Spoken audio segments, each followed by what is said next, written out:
Like, I'm okay. Freaks out, is worried about the window. I'm okay. I'm okay. Man, where are we gonna go now? We're gonna get out of here, and we're gonna get in more fights. We're gonna leave, or we're gonna get in more fights. I don't know why it took us so long to choose. Well, that's a good, thing to think about. Like, do we want to get mo fights, or are we gonna get the fuck out of here? Like, if we stay here, we gotta get into mo fights. Should I stay or should I go? That song, I don't know how it goes. But you always seem to hear it at a bar, always. Yeah. Because some guys, I was like, man, it's just like being at a bar. And someone's like, that's what the song's about. Probably. No one actually knows. The guy's like, man, that gives me a whole new reason in life to play it on the jukebox all the time. Here's $10 jukebox. Play that 10 times over the next 3 hours. Woo! It's great to do that with 18 in Life by Skid Row. Because everyone likes that song the first time. They're like, man, I hadn't heard this in a while. Yeah. God, it's a good song. And then the second time it comes on, some people might laugh. Like, haha. Oh, or maybe it was just a mistake. Surely the jukebox made a mistake. But it's still a good song, and I don't mind hearing it a second time. Yeah. Third time it fucking plays, people are like, alright, what the fuck is going on? Fourth time?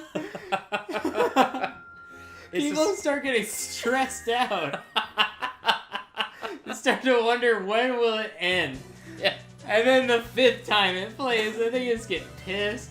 It's like watching people going through like the steps of grieving or something. The steps of... In reverse. Yeah, no, the steps of having to hear 18 in Life by Skid Row more than one time. Oh my god, it's so good. And then you're just in the corner giggling. And you know what's great about that is it Trojans its way in there. Because it is a song people like, especially people in the... It's not like when, I'm going to play Justin Bieber's Baby 10 times. Ha ha. That's not fun. Yeah. That's just torment from the start. But because it is something they like, it's like, yeah, okay. And then, like you said, the second time, you know what? Yeah, I'll listen to the same song twice in a row. It must be a fluke. Or maybe someone just, really loves the song. I'll let them I don't blame them. But yeah, by the fifth time, now it's that disgust factor in your brain where it's like, okay, I've eaten too much ice cream. Yeah. Every bite is pain. But I'm going to show my body who's boss. But the server is like bringing you more ice cream because it's your birthday. Or it was someone else's birthday, but then they left before they brought him the ice cream, and he knows you like ice cream. And you're seeing it melt, and you're doing the math in your head, and it's like, I can't get it back to my freezer in time, but I'm not going to let this go to waste. And how often do I have this ice cream? Not that often. This is the first time I've had this ice cream in... Days. Yeah. Like 3 days. That's exactly what listening to that song is like. It's like eating too much ice cream. You can also, it's a little riskier, but you could also do the same thing with that Meatloaf song, where he'll do anything for love, but he won't do that? Yeah. Yeah.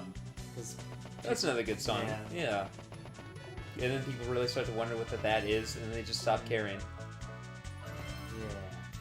Going to bars and doing stuff like that, it's so fun, and it's become even easier with the jukeboxes that are digital. That you can get the song on there. Yeah, and you can get the app on your phone and play the song from your phone, so you don't even have to go up to the jukebox and they're like, it was that fucker. We never see him here. He shows up, and it's just 18 in Life all fucking day. Like, it must be him.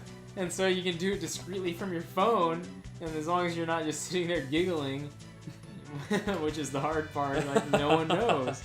As you watch the one really sad guy at the end of the bar who wasn't even into it the first time, really start to see things unravel. I literally saw a guy doing that thing where you have your elbows on the bar and you have your hands at the back of your head, and you're almost interlacing them, and you're kind of pulling your hair a little bit between your fingers, like doing that thing.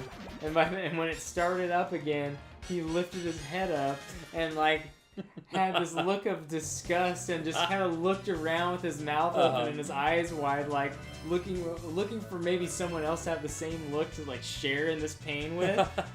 Just didn't have that person. Just had two dudes, me and my buddy, just over there giggling. Wearing Skid Row t-shirts, probably. Poor guy. It must have been those fuckers. Oh, man. That reminds me, there's a Nightwish concert on Monday. Oh. I'm gonna have to get one of the shirts because I didn't get one last time. Nice. And it's very, very unlikely that any of the songs would be at a jukebox. But some of those do let you like search a store and download a song to that specific one. So it'd be fun to do that with them because then they don't even recognize the song. Yeah. They don't even like if it was Bieber, they'd be disgusted. Yeah, just like, what is this? Damn it, I know this song and it sucks. Yeah. Or if I could just find the greatest show on earth, 24 minutes. Oh man. With whale song. And Richard Dawkins talking about how you're gonna die like everything else has died. And he's saying that. There's just some very angry man who's had a very bad day, just kind of hitting the jukebox on the side, like what? Probably change some people's outlooks on life. They have to hear that song a couple times. You know what the funny thing is too is the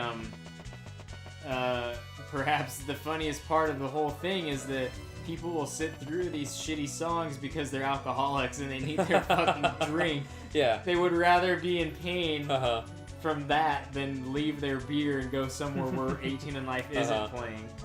And that's the real joke. Like Horace and Pete when that one douchebag is like, why does that guy pay $3 for a beer but I pay $4.50? And finally, Louie's just like, you see that guy? All he has is that beer. You get to come here and you get beer and you get to make fun of the place. Yeah. It's a hit. You get to go to the hipster dive bar and tweet about it and take Instagram pictures and yeah, you get additional entertainment. Yeah. So you pay more.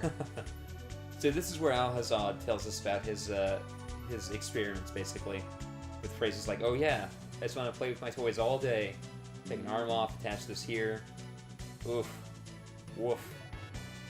No, Al-Hazad, that's terrible. And probably just him doing that is probably, and then hearing the screams is probably like as a kid is like plucking the wings off a grasshopper and it's just twitching and you know you don't really recognize that it's in pain even if it is, you don't know.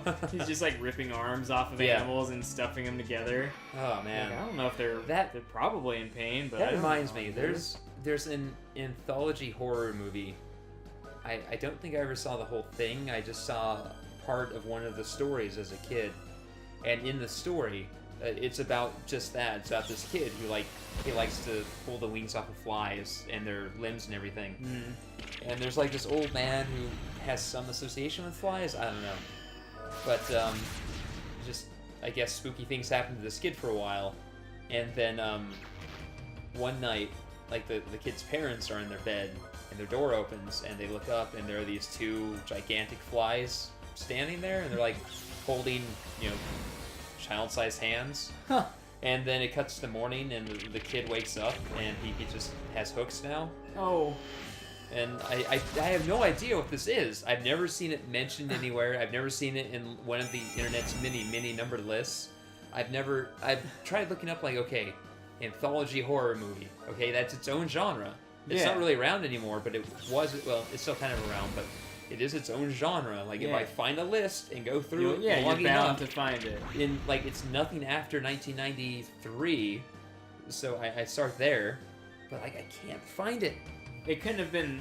How old were you when you saw this? Oh god, I was still in California is the thing. So I say 93 on the very top end, but it's probably no later than 92 or 91. Because it can't be that obscure of a title if you had your parents got it or something. Well, they didn't buy it. It was just on TV. Or on TV. If it was on TV, it's not like today where you can find all the really out there horror on Netflix that you would never hear of on TV. But it's just one of those things that was playing on some channel or HBO at 5 in the morning.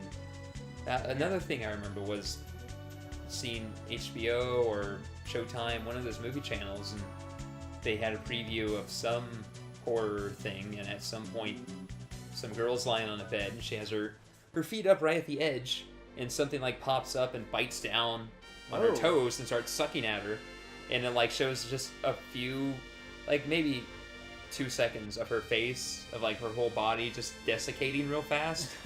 and then it's just gone.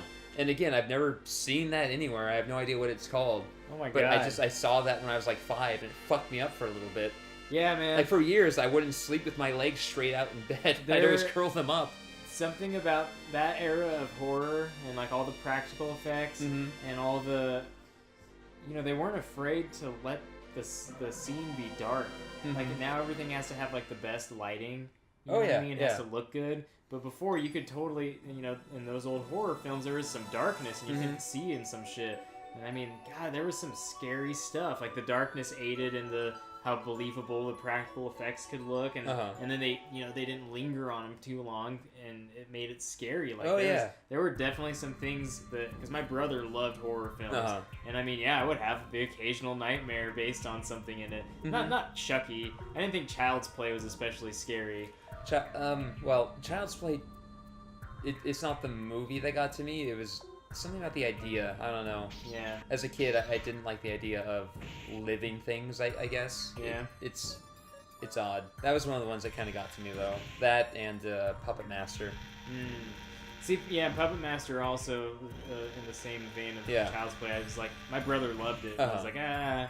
But then it's one of those things that looking back on it now as an adult, it's like, no matter how sharp, like, it's not at all effective on an adult, because it's like, well, again, Chucky is 2 feet tall, and those puppets are even smaller. Like, you just give them one little boot, and they're done.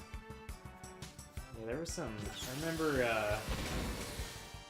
What were some good ones?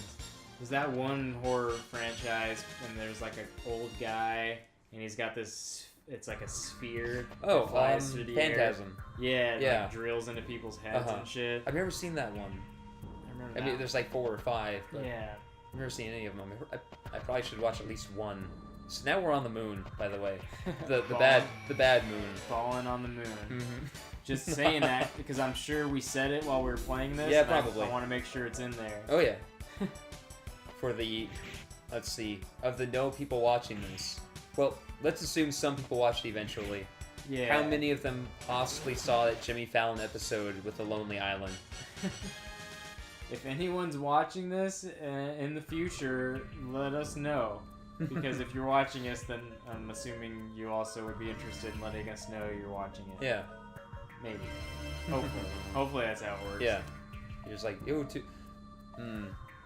well, yeah. I forget our own email address. ChestnutDenimPie@gmail.com, that's right. It's all one word. ChestnutDenimPie@gmail.com. That sounds delicious. No, it doesn't. It sounds half delicious. I had a friend ask me what CDP stood for, and I told him, and then he was like, "I don't get it." And I'm like, "No, it's just it was like our online tags, like on Steam and on most things. It's just Denim Demons, what I have on everything, and you Pie Bunyan, but then I explained how our friend Brian just had Chestnut Greg because Brian was making his way back into Facebook and he didn't want to have his real name, so he put Chestnut Greg, and then I think he also used it for a Steam account. Yeah. And then he wasn't in on the conversation when we were making the business decisions. We gave him a couple of days. We gave him a good couple of days. Like, hey, Brian, he was gone. You're gonna be fucking Chestnut Greg. That's you now. Your name now is Chestnut Greg. You're gonna do this YouTube channel with us and probably a podcast in the future, and everyone's gonna call you Chestnut Greg. Is that cool? And he just never responded. Nope. So, now he's Chestnut Greg, and I'm Pie. That's great. I can be Pie Bunyan or Pie. Yeah. And it works because I am a fan of Imagica. Yeah, and Pie. Yeah, exactly. It works on 3 levels. Yeah. That's perfect for me. Not so great for Brian. I don't even like chestnuts. Like, so how did you get... Like, because the reason Denim Demon is spelled correctly is a song by Turbo Negro that I really like. And so I just I thought it was cool, so I was like, I'll spell it like it's, what do they call that? When you can, there are 2 words that if you just scramble the letters around. Oh, it's like geez. It's not a palindrome. That's both ways, like. Oh yeah. It's anagram. Yeah, maybe it's an anagram. Because I made it an anagram of itself by misspelling denim, and I was like, I don't know, I just made that my thing, and I was like, I just used it everywhere. It is literal. I use it everywhere. So it shall be. Yeah, when I was younger, I had a bunch of different ones, but eventually I just kind of settled on Pie Bunyan. Like, yeah, Why not? That's what it's gonna be. I like the sound of it, and it's easy to remember. It is really easy to remember. Yeah. Bunion's one of those words that people might not use a lot, but they're like, I know what that is, and it's spelled just like you think it would be spelled. Like, if you misspell Bunyan, you're overthinking it. Yeah. Well, I can see how you could misspell it, but again... It's like, B-U-N? It's spelled one of two ways that you would think of how it's spelled. Either, Y-A-N or I-O-N. Yeah. Which it's I-O-N, by the way. And then Brian probably was just like, I'm going to pick 2 random words. Let's see. Maybe he Kaiser Sose'd it. And he just had a chestnut. And then his buddy Greg was eating a chestnut. Chestnut Greg. Yeah. Yeah, let's do that. That's something Brian would do. Yeah. Yeah, that sounds like Brian. We still need to figure out, we need to plan a time to try to get Brian in on a new game. Oh, yeah. Yeah. His ass just needs to move over here. That would probably be easiest with a PC game, is the thing. Yeah. Especially on Steam, because then we could do like this, record like this, and then he could watch it off of Steam. Yeah. Yeah, so while I'm recording, he's watching in real time. Or if we're playing like a multiplayer game, and we're all recording. Oh yeah, this multiplayer game, an online game. Yeah, multiplayer. Just all of us being terrible at Heroes of the Storm. Yeah. Oh man. Oh yeah, this real quick. What happened? This is a puzzle. You go talk to some guy after you do all the restorations of the main town, Adelheid, and he gives you. I'm showing it right now. Where'd it go? He gives you. What the hell does he give you? He gives you an it gives you a Dispellado. Or Dispellado? I don't know. Either way. He gives you this weird MacGuffin, and you use it on these in a specific format. From northwest, southwest, southeast, northeast, and I think west, south, east, north. And it breaks the spell on this thing. And once you break that spell, you can go to the central area, the Illusion Temple. Dispel. Yeah. Lotto. I get it. How much more time is left on this one? I have to go to the bathroom. It's almost done. This is the last thing we did. Yeah, I know. Hey. I know. And then you have this one last little side quest that we did. Oh, I remember this. This is sad. This makes me really like True. Like, I wish I could know more about him. He has some pain. His one love turned to a demon. He had to kill her. And now she'll be restored to life, but she won't remember anything. And that's I swear that used to be in more things, that idea. At least, and maybe they were just in games or books. It's like, they'll come back to life, but they won't remember you. Oh. And it's like what is it? Is that supposed to be a selfless act to let them come back to life, but they won't remember you? It's like, is there really? It's like either they don't come back to life, or they come back to life and they don't remember you. It's like, just let them come back to life. Yeah. Like, get to know them again. They forgot about all that bullshit you did that one time. Just start over. Unless she comes back. Well, she come back as a baby. That's the thing. I don't think so. I don't think it's like Wheel of Time where they're born again as a baby. Which at one point in Wheel of Time, this one hero gets pissed because she gets pulled out directly from like the dream realm they all live in before they're reborn.